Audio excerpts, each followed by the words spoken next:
சீரற்ற காலநிலை காரணமாக 1119 குடும்பங்களை சேர்ந்த 3432 பேர் பாதிக்கப்பட்டுள்ளனர்.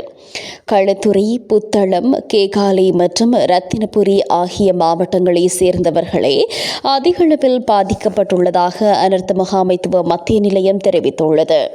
இதேவேளை மழையுடன் வீசிய கடுங்காற்று காரணமாக குறித்த பகுதிகளில் உள்ள 76 வீடுகளுக்கு பகுதியளவில் சேதம் ஏற்பட்டுள்ளதாக அந்த நிலையம் குறிப்பிட்டுள்ளது.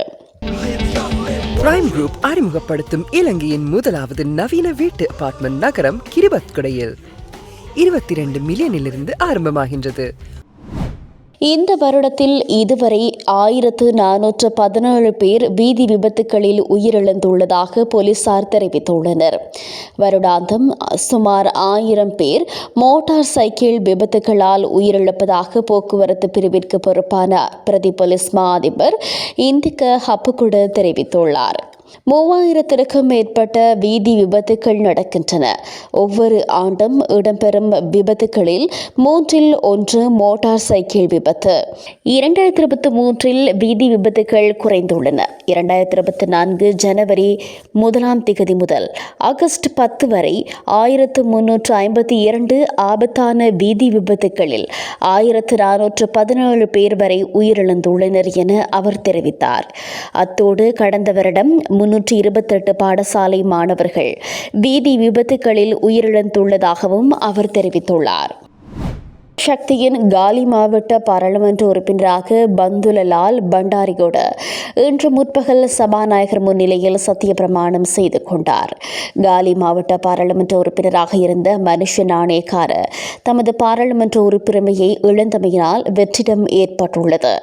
இந்நிலையில் கடந்த பாராளுமன்ற தேர்தலில் பெற்றுக்கொள்ளப்பட்ட விருப்பு வாக்குகளின் அடிப்படையில் ஐக்கிய மக்கள் சக்தியின் பந்துலலால் பண்டாரிகொட குறித்த வெற்றிடத்திற்காக நியமிக்கப்பட்டுள்ளார்.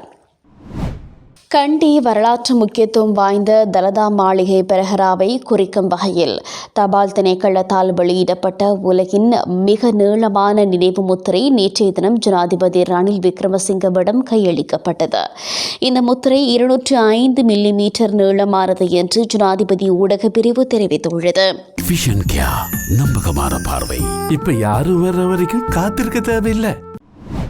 இலங்கையின் மிகப்பெரிய ஆடை ஏற்றுமதியாளரும் தெற்காசியாவின் மிகப்பெரிய ஆடை தொழில்நுட்ப உற்பத்தி நிறுவனமுமான மாஸ் ஹோல்டிங்ஸ் 2024 பாரிஸ் பாராலிம்பிக் விளையாட்டுப் போட்டிகளில் பங்கு பெற்றும் இலங்கை பரா அணியின் உத்தியோகபூர்வ ஆடை பங்காளராக இணைந்து கொண்டுள்ளது.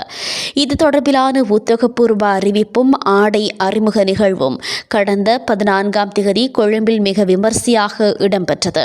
இதன்படி இம்முறை பாராலிம்பிக் விளையாட்டுப் போட்டிகளில் பங்கேற்கும் அனைத்து இலங்கை பாரா வீர வீராங்கனைகளுக்கும் மரியாதை அணிவகுப்புக்கான ஆடையுடன் தடகளம், நீச்சல் மற்றும் சக்கர நாற்காலி, டென்னிஸ் ஆகிய போட்டி நிகழ்ச்சிகளுக்கான விளையாட்டு ஆடைகளை மாஸ் ஹோல்டிங்ஸ் வழங்க உள்ளமை குறிப்பிடத்தக்கது.